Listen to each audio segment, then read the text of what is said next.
voice of the people, stories that matter. Oh wow! Haha! Truth in every moment, now and forever.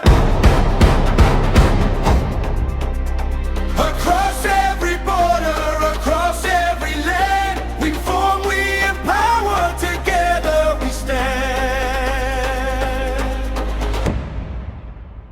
CEMTV.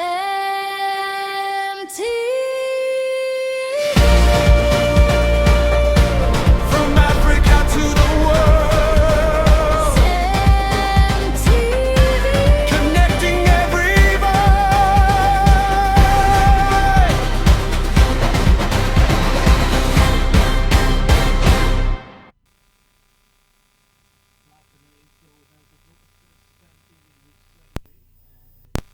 For the full house to do due diligence to some of the news stories that made it to the front burner of conversation this morning. Good morning, MI. How are you today?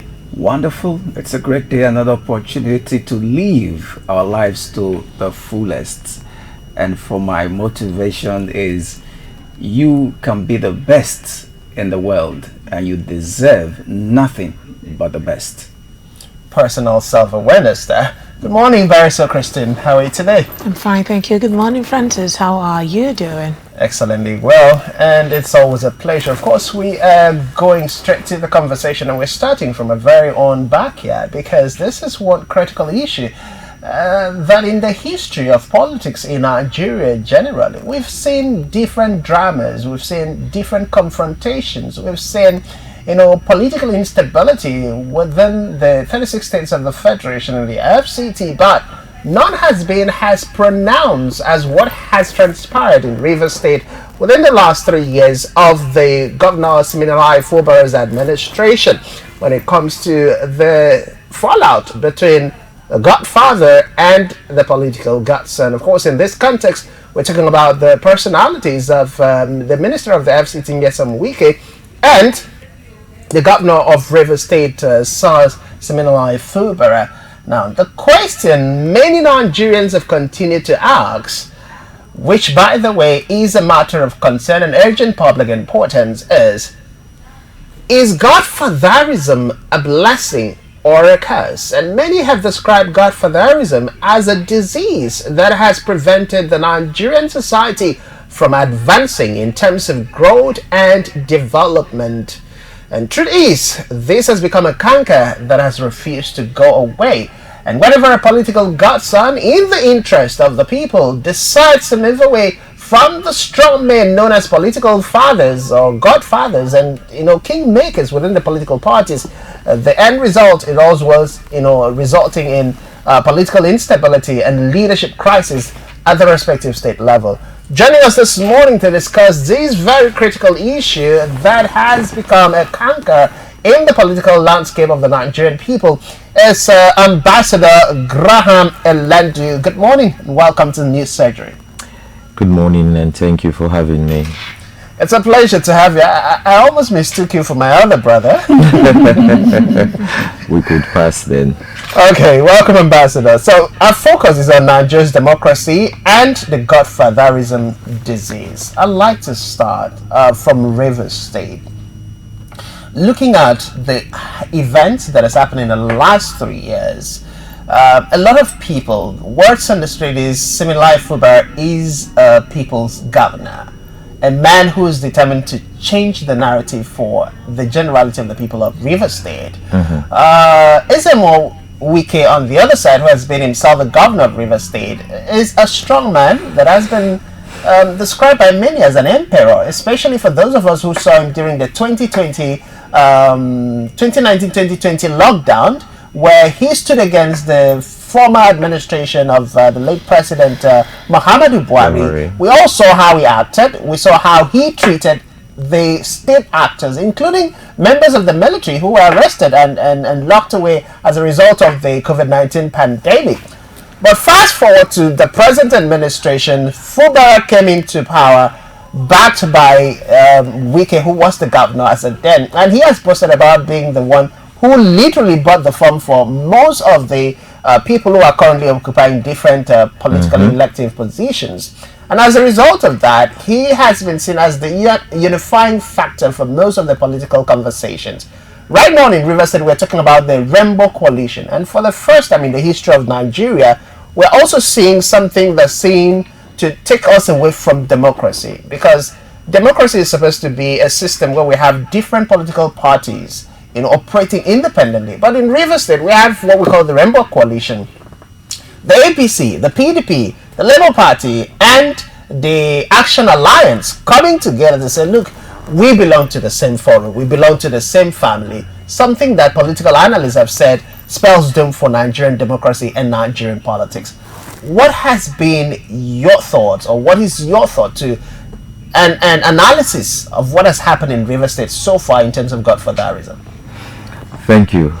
First of all, I would want to, somewhat correct or alter what you said.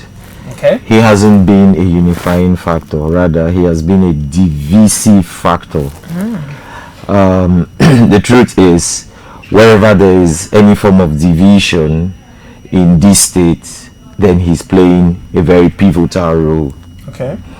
What we see now is an aberration from what democracy should be. True.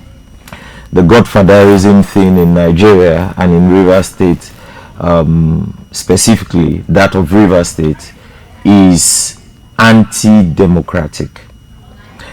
You see, for some other states where Godfathers exist, what you see is the interest of the state above the interest of these Godfathers.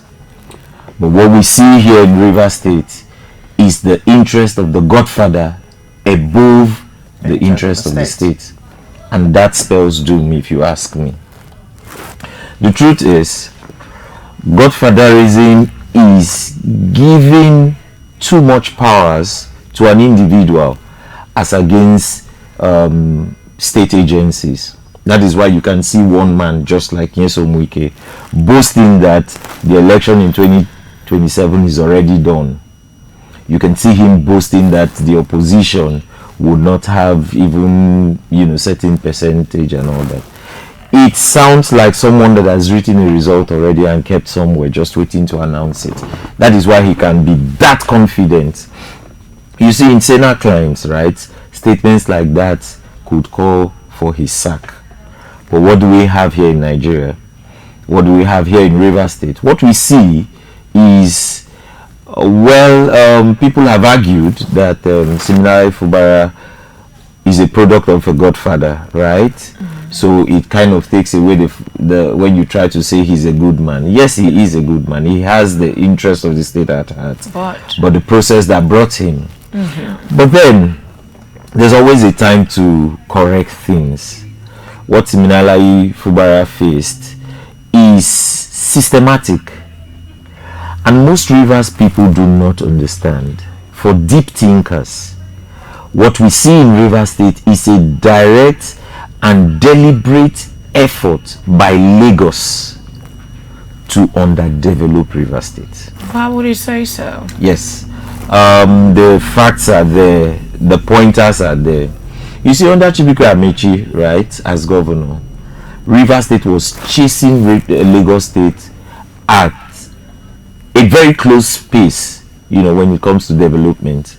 Under Governor Chibuike Amechi, Rivers State was world book capital. Rivers State had a clear vision. The greater Port Harcourt, there were beautiful plans that, if laid down and followed over the years, Rivers State could beat Lagos State. But I'll tell you this, Lagos State do not want a competition. And when we say Lagos State, we can substitute Lagos State and replace it with Tinubu. Because we all know that a larger portion of Lagos State belongs to Tinubu. It's like his estate. It's like his personal property. The more Rivers State gets developed, the lesser Lagos State would be in the center of control. And they would do anything within their powers to make sure that Rivers State remains where it is. Don't forget that Rivers State has very brilliant minds. The more Rivers State gains its position where it should be, then the Rivers minds would definitely demand, greater stake. But deliberately, if you underdevelop Rivers State, if you underdevelop the Rivers mind, you would have put Rivers State at the bottom line, even when it comes to the South region. Before this time, Rivers State tops the list when you come to the South. But we can't say that anymore. If you look at what's happening in Uyo, in Akwa Ibom State, you would notice that Rivers State is far behind. These things are not just done politically, they are also economically instigated, and most people don't see it in that manner. Until we come to terms with that, then we would understand I don't know the right word to use at the minute, the damage that we have done to this state. It will take, because at the minute we've gone about 20 years back, most states have gone behind us. Can we, in all honesty, at the minute, compare Rivers State to Abia State under Alex Oti? We can't. Can we, in all honesty, compare Rivers State with Akwa Ibom? We cannot. This is a state that was like a shining light in the whole of the South. But today, that's not the case. And all of this is linked to one man who has sold the state just for his personal gain. Okay, so I'm going to go to an issue that you've raised, the issue bordering on the process that brought him in life, Fubara.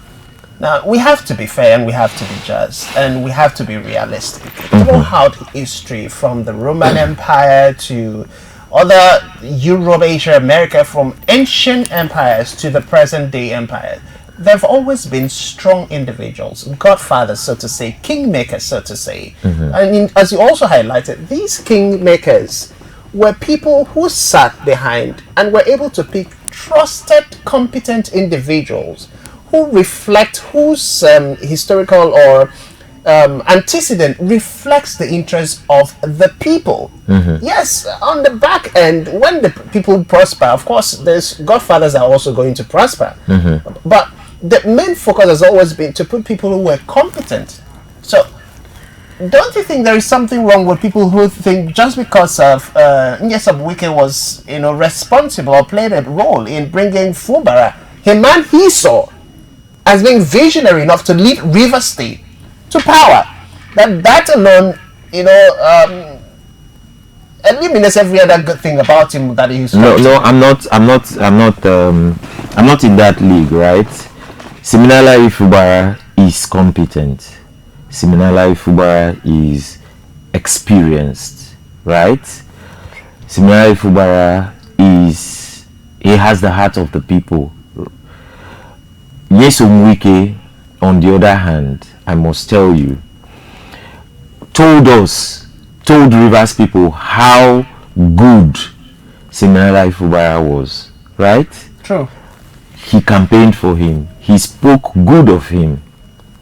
That you people have political differences should not upturn all the goodness that they have. I'll give you an instance why I say in Rivers State is a very distasteful position.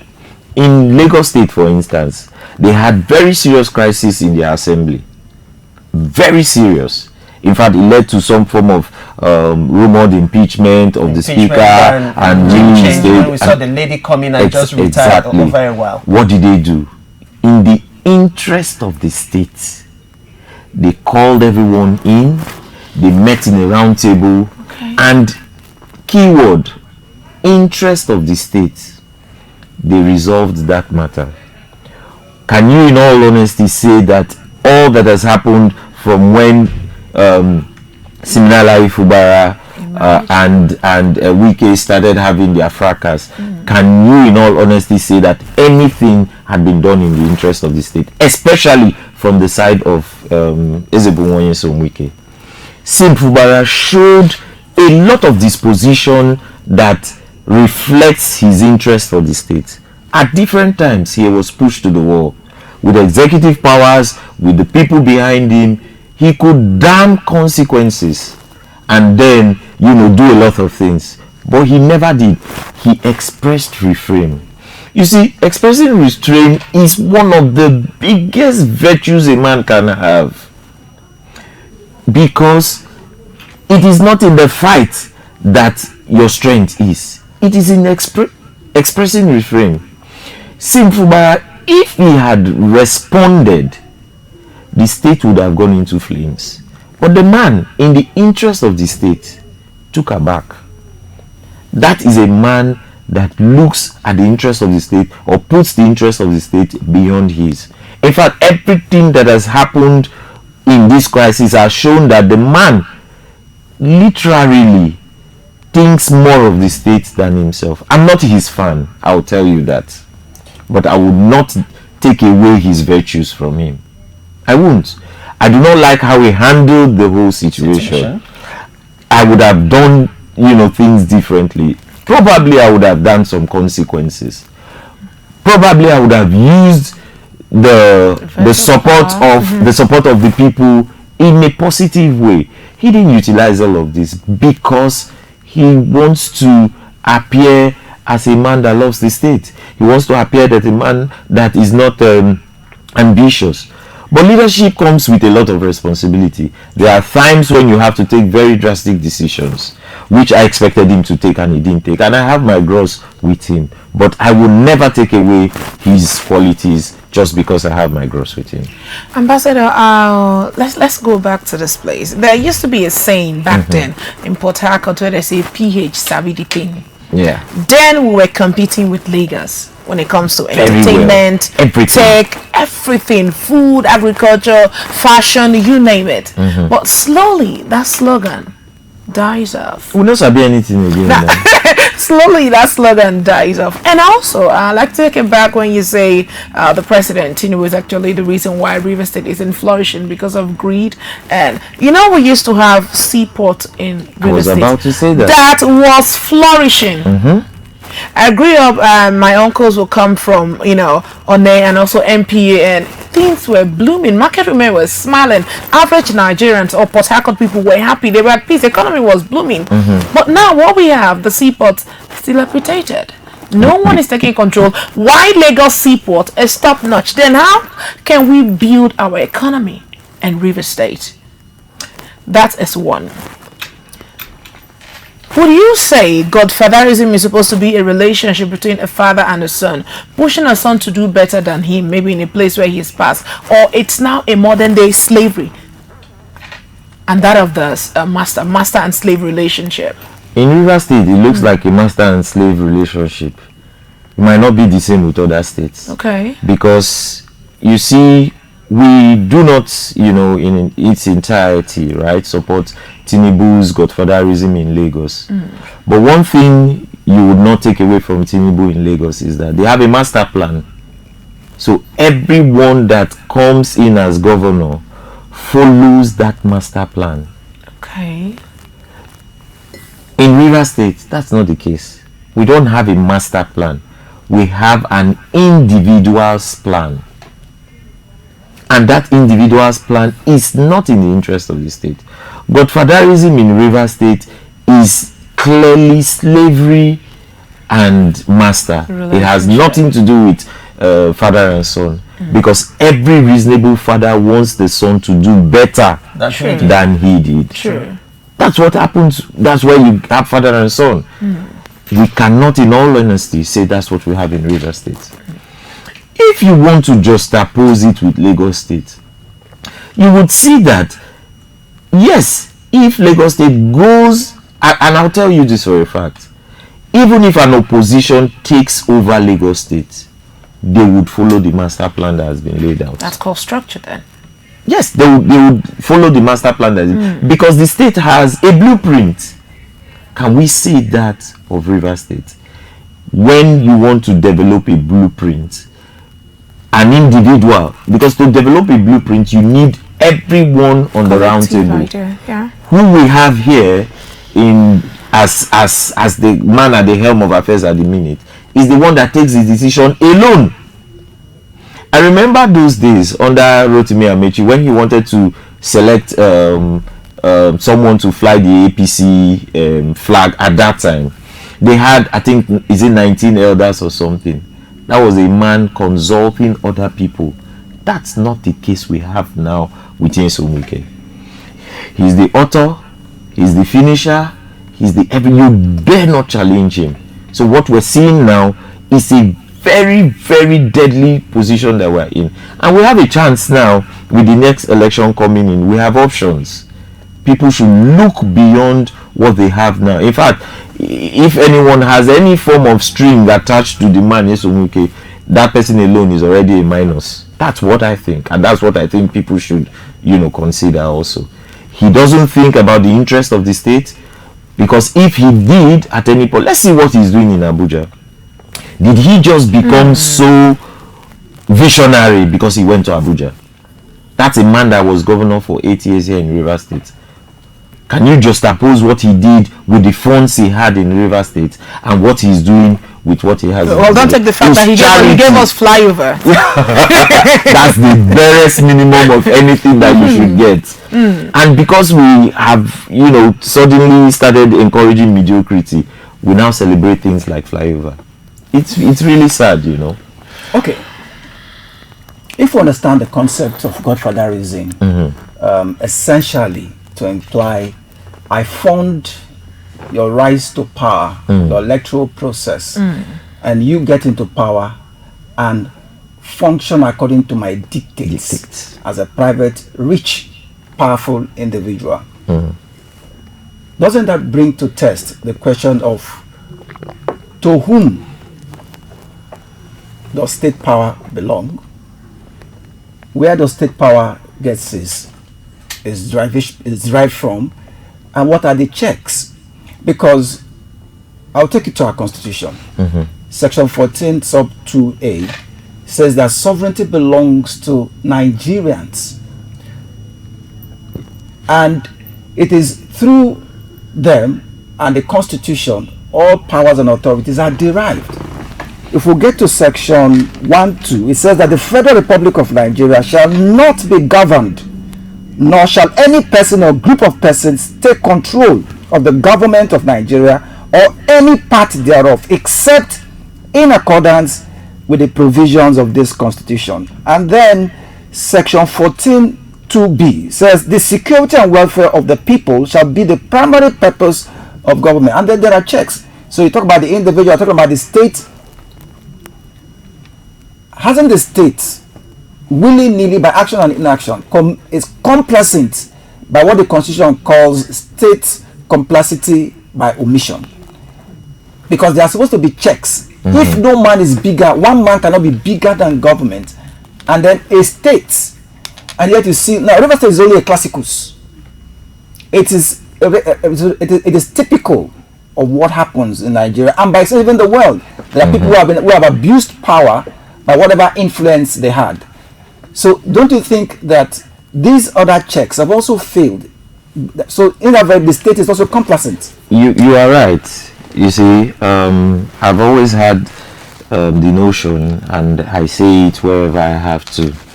The reason we have godfathers is because our state apparatus has failed. Okay. INEC has failed us. The judiciary has failed us. What we have in Nigeria is an abnormal case. What we have in Nigeria are strong men with weak institutions. Okay. What you have in the world, advanced countries, you would have strong institutions, and even if the men are not weak, but the institutions are stronger. That is why President Donald Trump cannot just wake up and do something, because the court will put him in order. The legislators will still call into question, exactly, to account. That is because the institutions are strong. That's not the case we have here. And now I'll go back to what you've just said. The reason people focus on godfathers, the reason godfathers still exist, is because our votes don't count. So you see a situation where you have a very competent person that is running for an election, and a very incompetent person that is being supported by a godfather, the incompetent person, because he's being supported by a godfather, would win as against the very competent one. And we all know the reason this is happening. It's because INEC has failed us as a body. And why would INEC not fail when one man is building houses for INEC officials? One man is building offices for INEC officials. It's supposedly independent body. Again, when it happens that INEC fails us and then we challenge it in court, the same man has built houses for these judges. The same man is funding a lot of the lifestyle of these judges. While growing up, right, I used to, I admire lawyers a lot. That made me want to become a lawyer. Took me to, I wanted to be a lawyer. That was my lifelong dream. But then, because then they were relatively very decent people. But that's not what we see now. The problem we have in this country, the judiciary plays a very large role. And one man is at the center of this. How do you want to? But we must come together as a people. The people have failed to understand that the power belongs to them. And that's why I tell people that in 2027, we need to do all we can within our powers to make sure these people don't go beyond 2027. Do you know why? Because if they do, they would have assumed the position of Lord and Saviors. But if we are able to vote the right people, vote these current people out of office, defend our vote, right? And then a new government comes in, the new government will sit up. Okay, let me follow up on that. I agree with you when you say the people. Totally. It's a truism, no contest. Even the Bible in Genesis 11:6 says, God, our creator, says, when a people are united for one purpose, nothing shall be impossible. That's true. Now, when you talk about Godfather, is one man or a few people, mostly who are rich or in position are influential over the majority of people. And even by psychological analysis and sociology analysis, they said the fewer people commit the crime, the fewer people are the richest in the world, fewer people. So at the bottom of the pyramid, you have more people, or the most of the population. Where the strength should actually be. And they give the support structure. Every rich man stands on people. Every leader stands on people. So the people if the people give way according to Socrates, they will fall. True. So I now ask, we say yes, it's not debatable that we have weak institutions and stronger people. Who make them strong? Is it not the people that have failed to unite for one purpose and one cause? Because how do they influence them? One rich man, maybe even sometimes weak, unhealthy, sitting down so bogus and fat, and he uses his money. And you see able men, reasonable, intelligent men, and women doing his bid. Even our mothers. There was a scene I saw somewhere. We were a few persons, and the common thing was that if that those women, they were going out to stand in a political rally. Mothers that's supposed to be in the house, some are granted just because of 5,000 or 2,000. And we just said, if that would be my mother, I would reject you. Because why for 2,000 naira you are in the sun and in the rain? Do you know why that happens? So my question is it not that we are so poor in our mind that we think that it is that 2,000 that the man will give you when you come out and say, go and carry the box? If Francis is the best candidate, no, don't vote for him, vote for this person. And so you lose your mind, you lose your senses, you lose your dignity, and then you do the bidding of that man. That's why that man is a godfather. Without the people, would there be a godfather? No. Now, I've given my thoughts on different stations, right? In one of them, I said, it's calculated. What they do is economic control. I'd like to give a very, I'll flash your mind back because it's something I observed, it's something I did a research on. I'm not promoting by any means Ponzi schemes, Okay. right? But when we had one of the most popular Ponzi schemes, which I we all recall. know here, No. a lot of youths at the time they were enjoying the revenue from that Ponzi scheme, they were not political thugs. Why? Because they could make their own money. The government knows this. That is why they starve you economically. If you're economically independent, nobody will call you to come and snatch ballot box for I agree with you. 400,000. In total. At that time, in fact, some of us believe, sometimes we think too deep, but some of us believe that the government at that time, the scheme would have eventually crashed, right? But it crashed faster than it would have because the government got involved. They got tired of not having beggars around them. That's the reason they put their eyes there. This thing made these people independent, too independent. Economic control is one of the biggest tools of the government. They do this, and then close to the election, right, they'll start releasing small money. And then, yes, peanuts. And when they will release these peanuts, because the people have not been reoriented properly, they take those peanuts. They don't know that they could still take those peanuts and do the right thing. And I'll give you an instance. When people are fed up, like people of Abia State, your peanuts will not even sell anymore. Today, Abia State is enjoying far better than what they have ever known all their life. Okay. That was because the people stood up. So, my next question, Ambassador. And before I ask that question, yesterday the INEC portal shut down officially for the uploading of the credentials of the different aspirants for the 2027 general elections. And according to the report, the All Progressive Congress have successfully uploaded all its candidates, including presidential, vice presidential, and National Assembly tickets. We also see the People's Democratic Party. There's a question mark.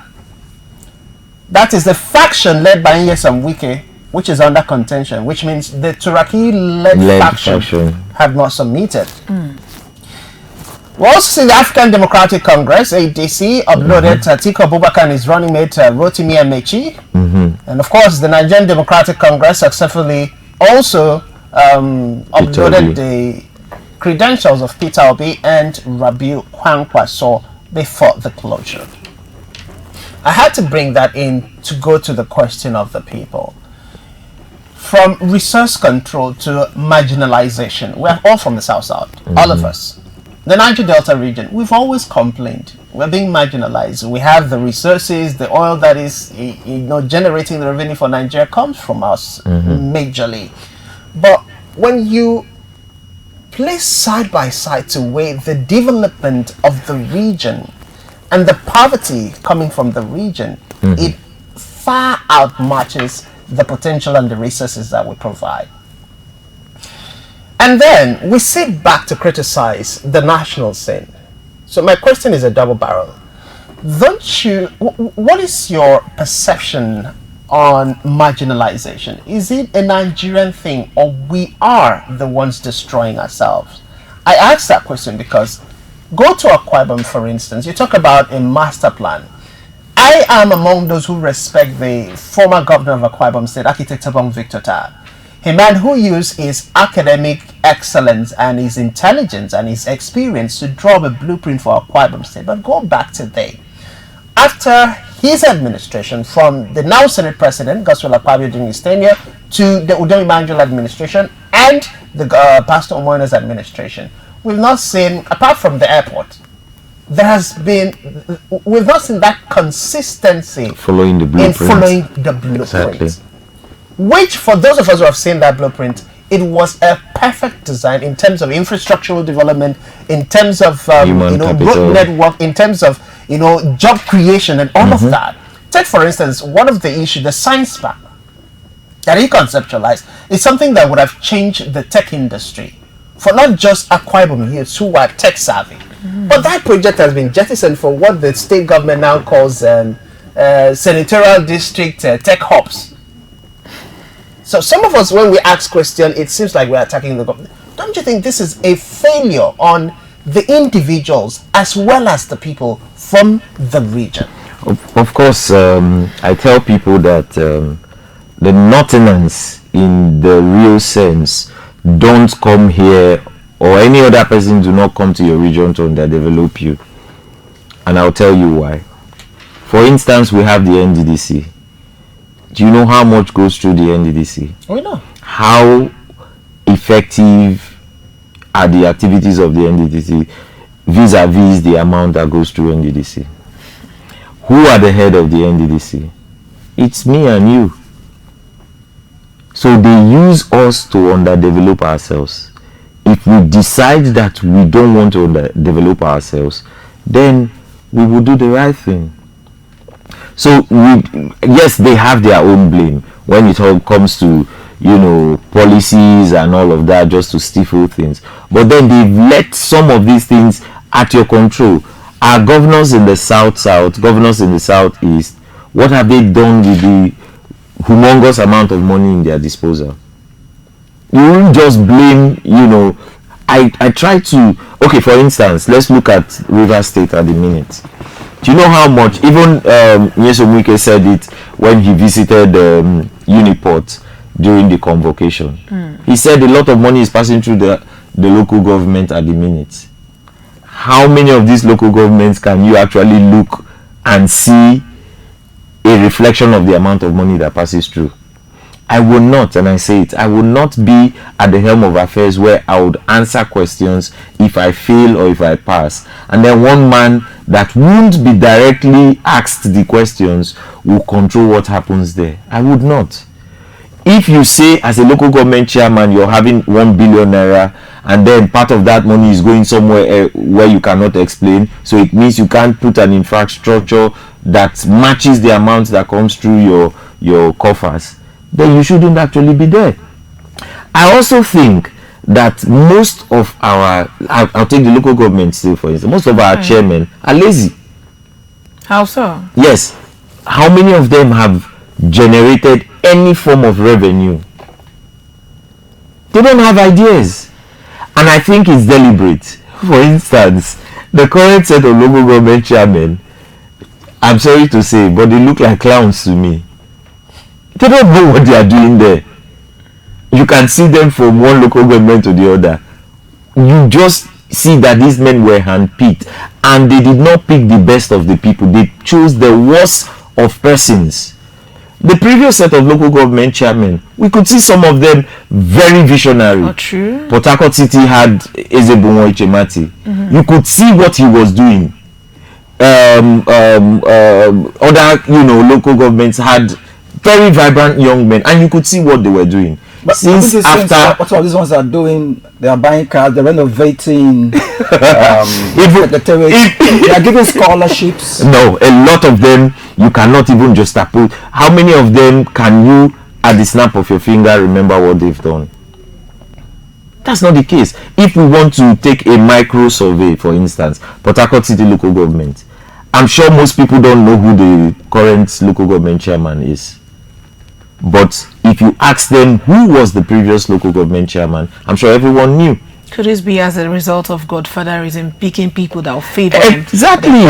Exactly. But then we won't take away the fact that the previous ones had a godfather. Okay. But there's a difference between these godfathers. The one that has the interest of the state at heart and the one that has personal interest. The previous set, you could say, considering their activities, that they had the interest of the state at heart. That cannot be said with what we have at the minute. So let me ask you, do you think we the people are hungry enough? And first of all, do we understand that it takes the right leader that knows how to manage the resources of the people to achieve the goals, the aspirations, the hopes, the fears of we the people? Because for any strategic change, there are two components. One is the composition of the strategy, number two is the implementation. Now, and all requires human capacity. So do they understand that, look, because I'm also of the belief, absolutely, that in every local government there are potentials to be independent. If Cape Verde, 500,000 people, they have an international stadium, they have 247 electricity, they have standard hospitals, 500,000, which is like Obiakpo, separately, Port Father, Harcourt, yes. separately, both of the 1 point something million people. Serao or something like that, the smallest country in the world, with about 200,000 people, that went to World Cup and almost defeated Argentina. They have constant electricity supply. They have standard international hospital. They have airports. Okay, so, and you have these local governments in Nigeria. Do you think that even we, the people, are holding them to account to say, look, No, we're not. even for as basic and elementary as agriculture? We're not. So are we really hungry enough? We're not hungry enough, and that is where people like you come in. Orientation, reorientation, and that's the reason why whenever I'm called, I make myself available, because I understand that to defeat a man, you defeat his mind. If we can reorient everyone, let them know that the power belongs to them. They still don't know that. Let them know that they can demand accountability. Where I live, right, I can call my MP, I can call my council to tell them there's something here, a bad road here. They would not waste a second to fix it, because I pay my tax, right? The leaders there understand that they are leaders because they have us as followers. That's not the case here. That's not the case here. How many times do we even demand for accountability here? Now, this process goes back to electioneering. It's a core part of any form of change. If the people do not understand that their vote is what keeps these people here, then they'll keep making mistakes. And to be fair, right, prior to this time, we used to have the devil and the deep blue sea. Yeah.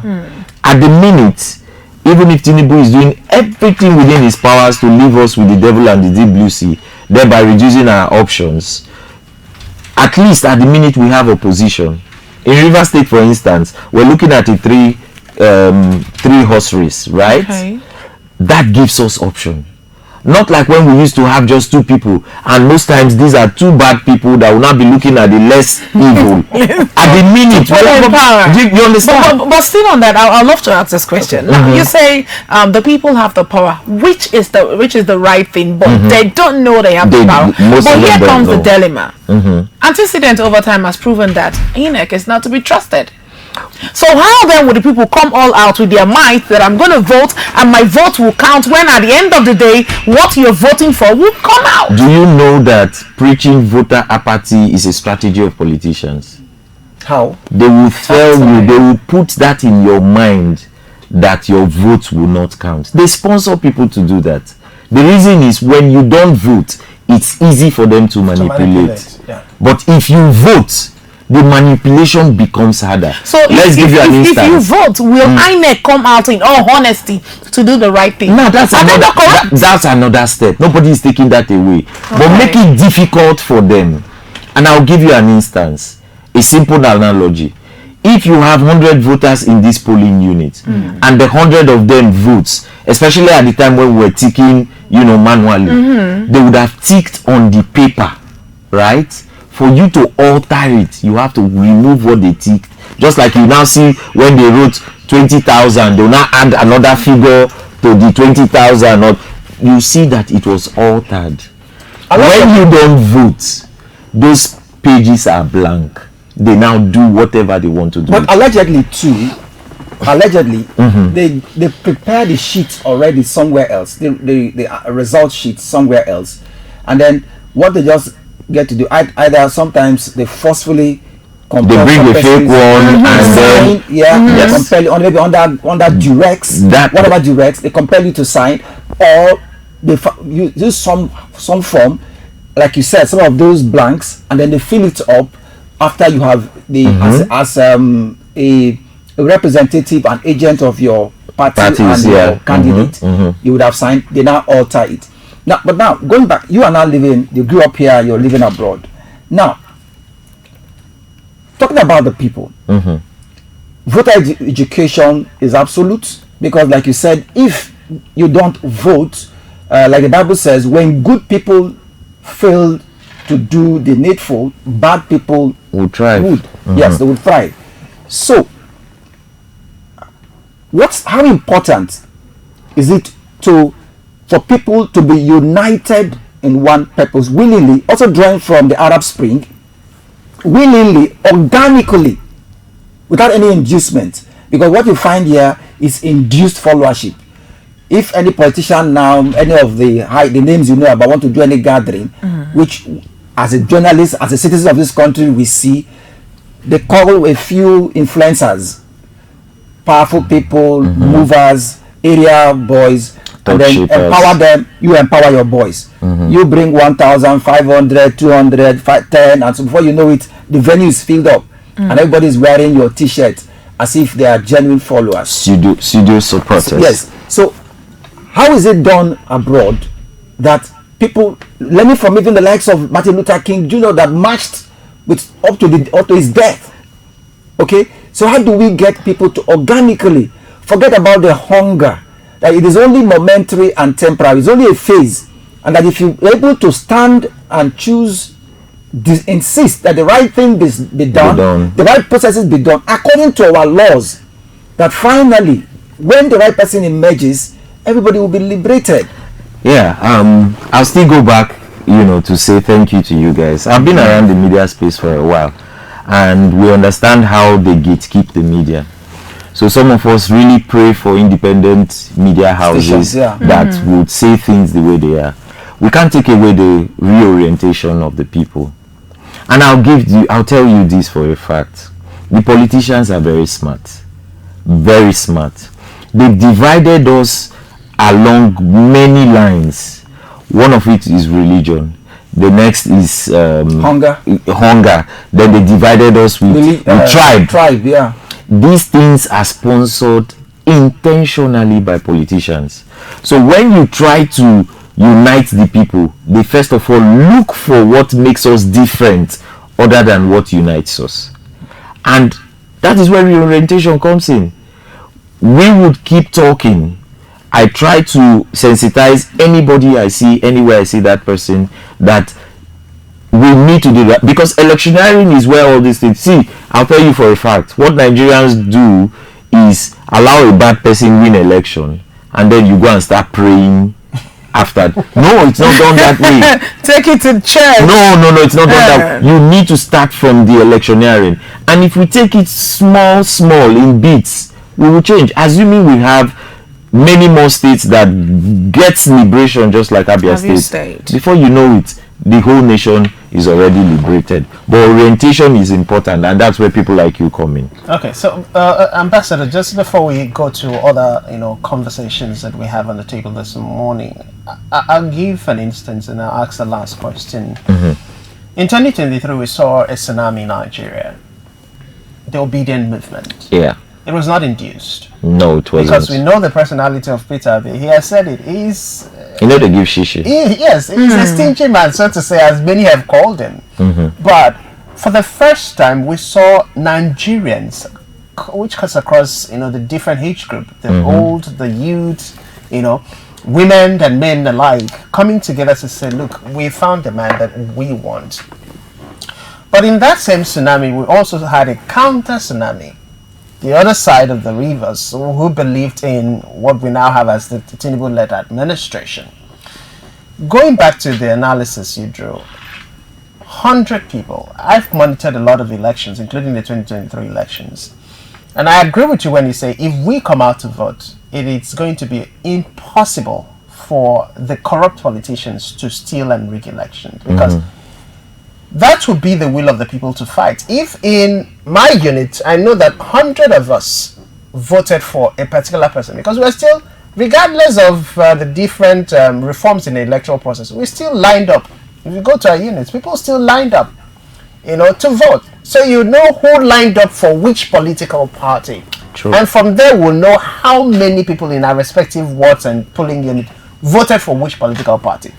And by the time, thankfully, regardless of the challenges, INEC also do the correlation, or they do the collation of the result publicly for the media, with the presence of the media, which means everybody, is at liberty to know what come from where, what vote came from which unit.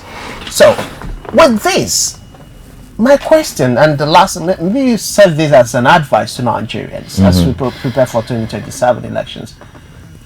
How can we rise to the responsibility as electorates to know that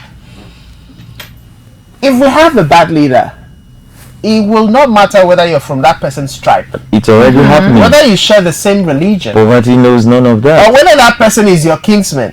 What matters is if the things are bad in Nigeria, it is bad For everywhere. everyone. And I think the Northerners have woken up to that consciousness just of recent, when we've realized that it's not about a Muslim ticket. It's about having a good man, whether he's a Muslim or a Christian. So I'd like for you to offer a word of some advice to Nigerians. What I would say is, in 2023, right? I'll draw your consciousness to something.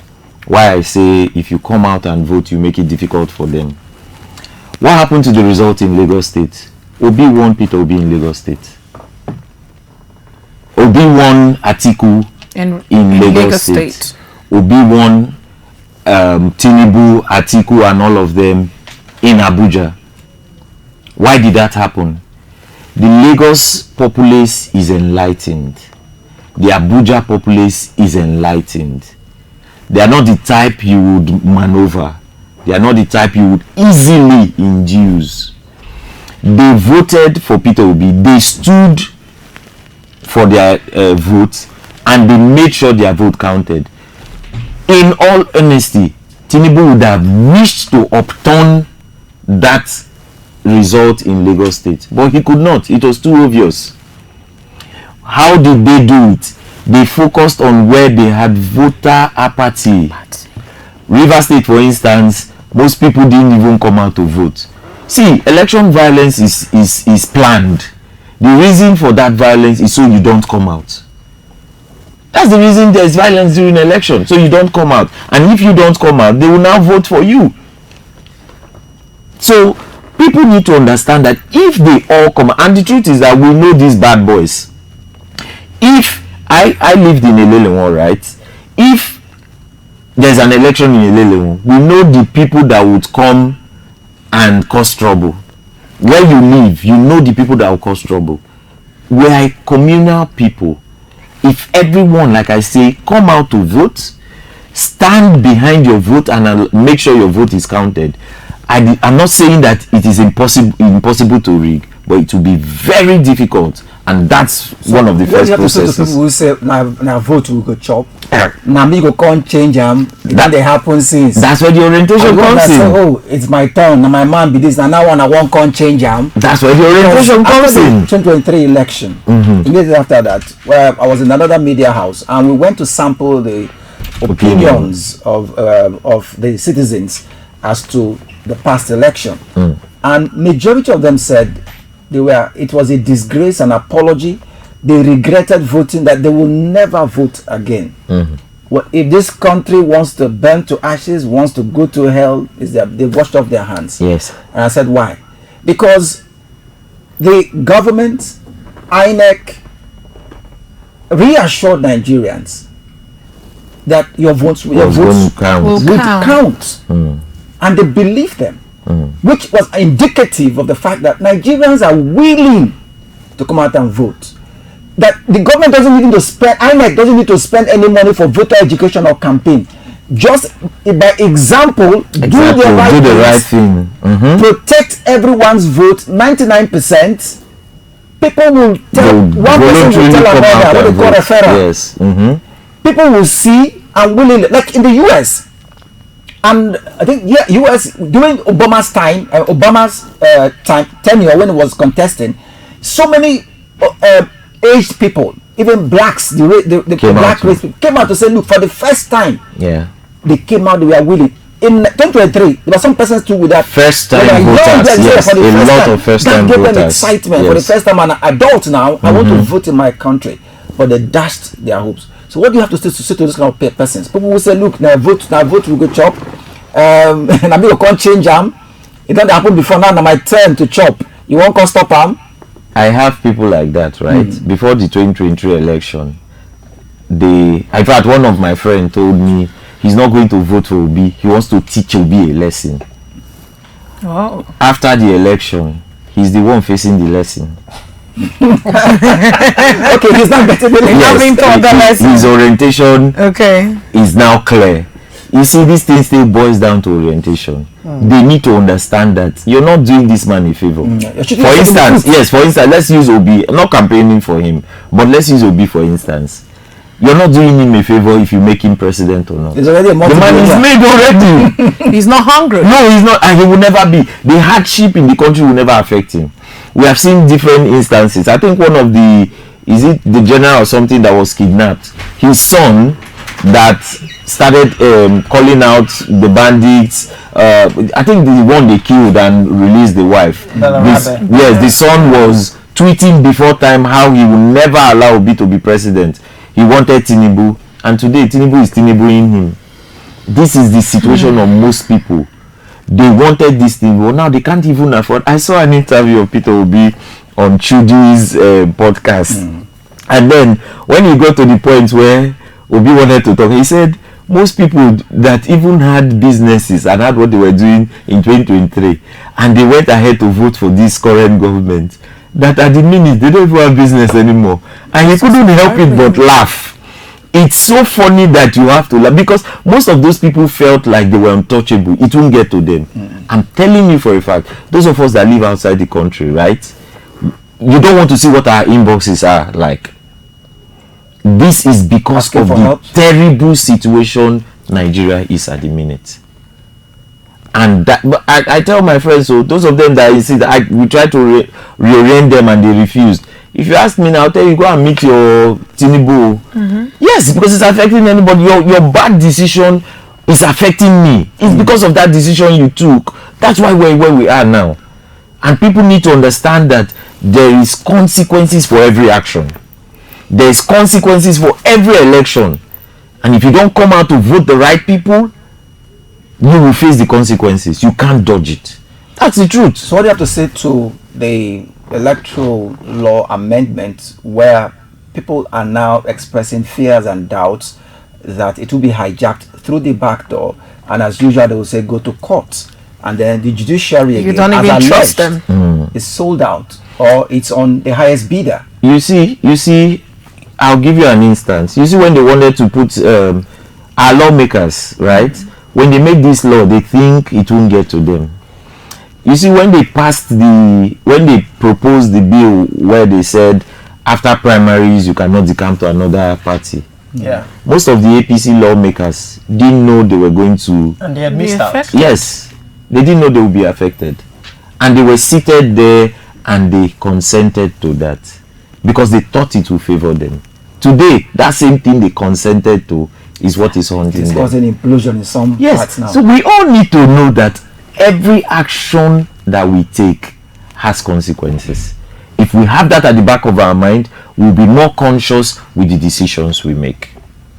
All right, definitely. In case you just joined us, this is CEMTV News Surgery, and we have been speaking about the issue of Godfatherism, which has become a disease in the political landscape of Nigeria and has also significantly adversely affected development across Nigeria, with a particular focus in Rivers State. And so far, I guess it's done justice to this issue, but we still have a couple more issues to deal with, and I'm going to the issue of security, which is also something what prioritizing as far as Nigeria is concerned.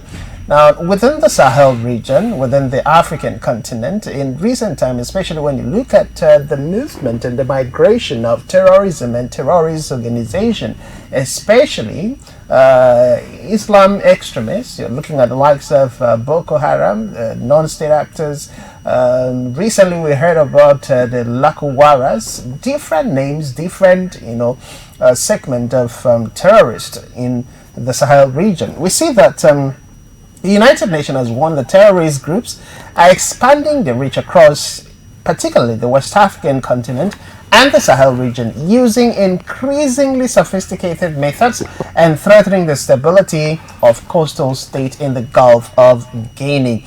As a result of these moves, they're advising states, countries to prioritize security. And I'm coming to you. to adjust the Tinubu's administration. In the last 2 years, during his campaign, terrorism or weeding or nibbing terrorism at the bud was one of the things that President Bola Ahmed Tinubu, as the presidential candidate of the APC, Campaign.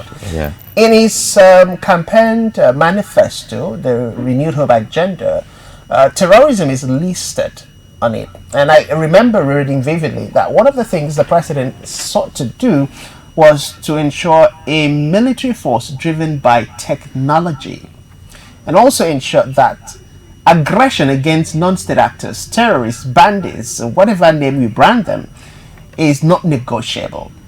But then we came into the Tinubu's administration, and what we have seen so far, up until just last week, has been the conversation and the drama between kinetic and non-kinetic. One focuses on, giving forgiveness. At some point, top brass of the military said we should treat terrorists as the prodigal son. And we've seen what treating terrorists as the prodigal son has done to them. Look at the Orire, rescue mission. A family today is grieving. And reading a story coming from the father of the 28-year-old military personnel who was shot and killed during the operation, he was their only breadwinner. So, this would not have been the issue if we had prioritized using the technology for that security. God has given. I mean, man and humanity has developed. And I also take your mind back to the Defense Headquarters press release where they said our drones could not penetrate the forest. Hence, they're resulting to grand invasion, which now brought the fatalities. What's the reaction? Truth must be told. Everything, the bulk stops on our leadership. At the minute we have an inept leader, he knows absolutely nothing about leadership. Tinubu, at the minute, all he knows is politics and not leadership. And these are two distinct things. What has he done consciously to tackle insecurity? Absolutely nothing. Because insecurity is not something you tackle with lip service. It has to be decisive. He's still playing politics with the security of the country. And the more he continues to play politics with the security of the country, the more we're going to be where we are. Let me play the devil's advocate. The security budget has increased. He has ordered the recruitment of more officers. He has approved our synergy with United States. Recently, the police minimum wage has been increased. That's a couple, I think, last week or so. He's also approved the partnership for manufacturing of our local ammunitions. He's also given several directives, rejigged the armed forces, trying to, something. Even this action that was taken is always giving out directives as commander. That's exactly what I want to say. That he gives us directives and he ends with directives. It was under his tenure here that Boko Haram was infiltrating the information of the Nigerian army and intercepting them and killing high-ranking officers. What has been done about that? Absolutely nothing. Absolutely nothing. Truth is, these men are still trying to please those that make money out of this insecurity. And until you take decisive step against, and it's I can't remember who said that, but he said if insecurity stays in a land more than 24 hours, then the government hand is in it. So are you saying insecurity in Nigeria is political based? Of course it is. It's not just political, it's also business. The insecurity you see in Nigeria is huge business.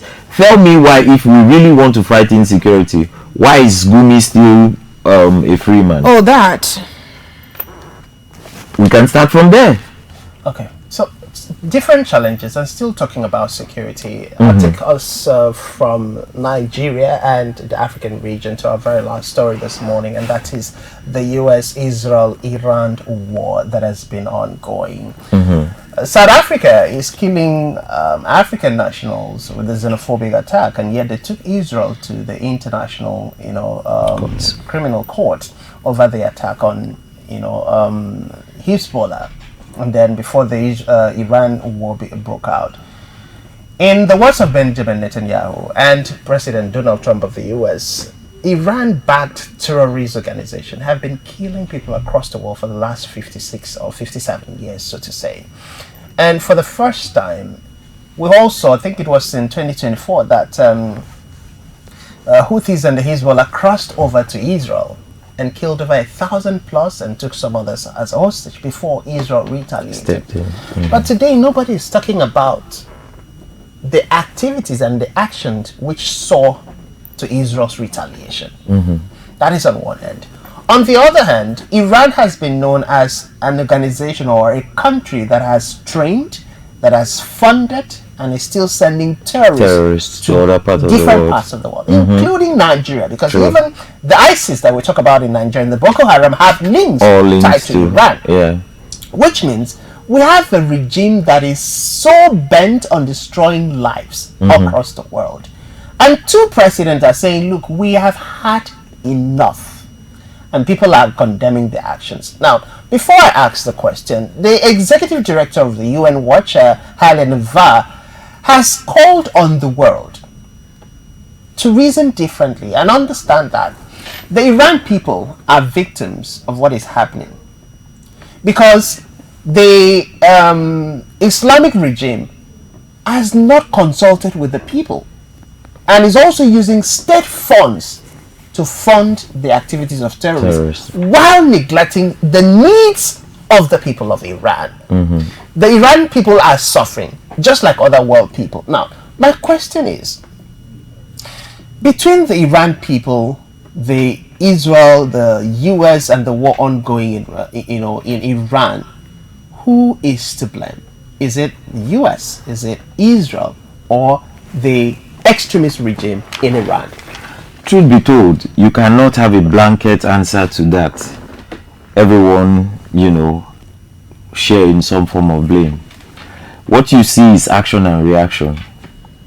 And that's a law in physics.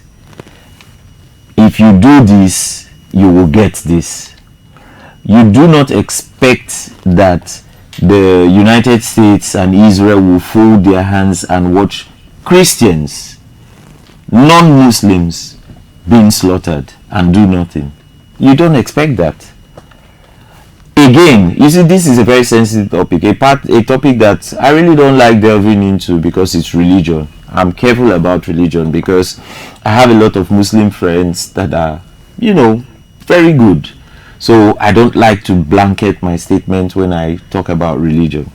But then you see Islamic states Islamic actors in Iran killing non-Muslims. There is no way there won't be a retaliation. It's not possible. Both parties need to come to the round table, even though I don't see that happening. Why so? I'm a Christian, right? I believe in the Bible. I think that what is happening now was long predicted in the Bible. So what we can do is manage, but not stop it. Don't you think? Okay, go on. So if religion's body should come together, be it the imam, the Christian, and other religious, if they come together and put the house in order and have one mind, do you think there's killing? Yes, if they do, right, it will come to an end, but they would never. Why? It's not feasible. It's claiming not, superiority. It's not a reality. Okay, it's not. Let's talk about my God. Advocacy and conscientizing the minds of Muslims. And like you stated, you have Muslim friends. I have friends who are Muslims, and in our conversation and studying the Holy Quran, violence is not part of the Quran. Well, violence is not part of the Quran, right? But you also know that just like you have in our Christian religion, different denominations give different interpretations to the same scripture. That's what happens in Islam.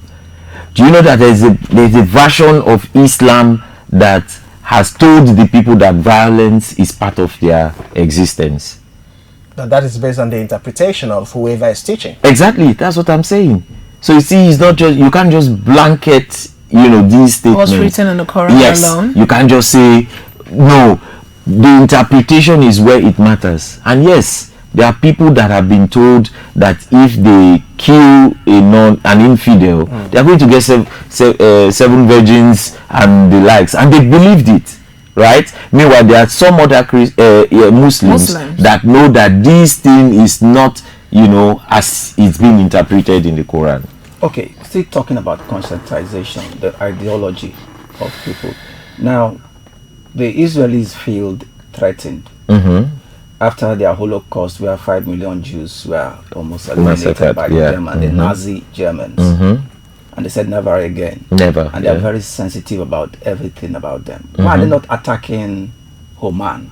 Why are they not attacking Saudi Arabia and Kuwait? That's Israel. Why are they not attacking them? Because they don't feel threatened. Exactly. But they're attacking Lebanon, Palestine, Iran, Houthis, because these people are attacked. They see them as threats, and not for nothing. Records are there that Iran has been a sponsor, directly and indirectly, of various extremist groups. And they said death to Israel, death to... And they've even restated it again just recently. Now, they have lost so much lives, so much resources. They are supposed to be... They supply the world about 30% of the world's petroleum products, which is huge.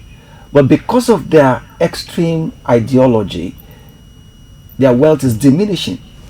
Now, how is it possible to get into the mind? Well, he talks about conscientization, to get into the minds of this, because if I look at it, for me, it's like, why are we fighting? You're losing, because even the America they are challenging, if America comes hard in its might and power, it will crush them. I'll just take you in on that, right? You think they are losing because you're looking at it from an economic point of view. No, even in human lives and their development, what they are seeing is a win. Is a just fight. Is a win for their religion. Okay. They don't care what they lose. So ideology over human civilization. All that is secondary.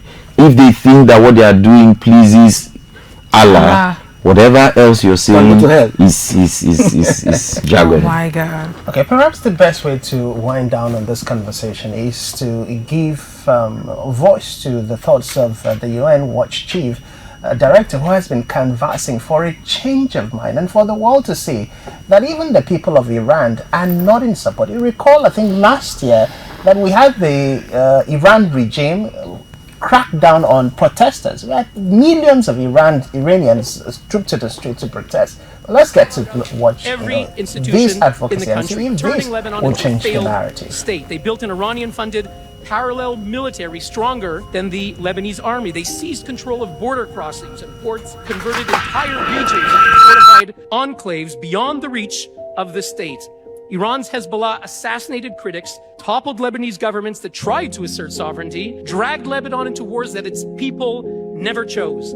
Hezbollah's capture of the economy, fuel smuggling, customs evasion, protection rackets, bled the treasury dry and helped trigger Lebanon's financial collapse. And by launching attacks on Israel from civilian neighborhoods, Hezbollah, backed by Iran, ensured that Lebanon would live permanently on the brink of war, scaring off investment, tourism, and any hope of recovery. In short, Hezbollah replaced the Lebanese state with an Iranian proxy empire, and the result was national ruin. Let's look at Syria. When Syrians protested peacefully to rise up against Assad regime in 2011, the regime was on the brink of collapse, but the Iranian regime suddenly intervened to save its client. They deployed IRGC commanders, imported thousands of Shiite militia from Iraq, Afghanistan, and Lebanon, overseeing sectarian cleansing in key corridors connecting Damascus to the coast. Tehran funded and directed a campaign of mass atrocities. You can see the mass graves that have been revealed on TV in Syria. From starvation sieges to chemical weapons attacks,